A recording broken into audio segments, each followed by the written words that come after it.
travail? Il n'y a aucune raison de demander le retrait. Moi, je suis très, très attentif, bien sûr, aux attentes, aux aspirations, aux exigences, aux colères, aux angoisses de la jeunesse.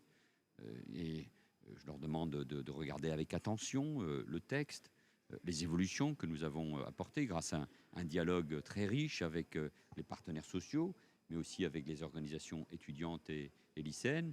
Je remarque que tous les syndicats réformistes, CFDT, CFTC, UNSA, les cadres, la FAGE aussi, grand syndicat étudiant, d'autres organisations de jeunesse, n'appellent pas au retrait du texte, considèrent qu'il y a eu lundi dernier des avancées très importantes. Donc, moi, je considère que la porte des ministères, la mienne aussi, est ouverte pour discuter avec ceux qui veulent représenter la jeunesse. Mais je leur dis, regardez ce qu'il y a dans le texte.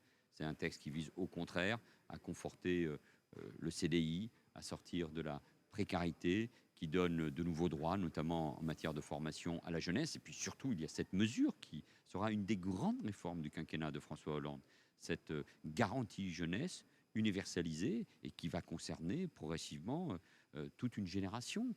Et ça, aucune avancée de ce type ne peut être ainsi balayée. Au contraire, il faut la conforter. Si nous retirions le texte, le compte personnel d'activité, la garantie jeunesse pour toute une classe d'âge disparaîtrait. Non, donc discutons, répondons aux aspirations de la jeunesse. La jeunesse reste et a été la grande priorité de ce quinquennat.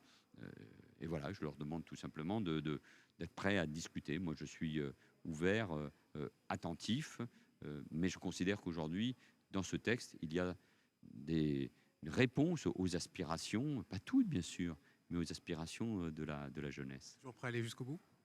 Mais nous allons jusqu'au bout. Il faut aller toujours jusqu'au bout des réformes, mais avec le sens du dialogue, du compromis. C'est ce que je fais. Je vois qu'aujourd'hui, on souligne que j'ai changé, que je suis prêt au compromis. J'ai toujours été prêt au compromis, avant même que ce texte, qui n'a pas été encore adopté par le Conseil des ministres, il le sera la semaine prochaine, toujours fait de la discussion, du dialogue social, de la négociation, l'un des axes de ma méthode, et c'est au cœur même de ce que nous faisons avec le président de la République depuis 2012. Mais le compromis, il est utile pour réformer, pas pour revenir en arrière ou pour arrêter les réformes. Les réformes, elles sont utiles pour que notre pays aille de l'avant.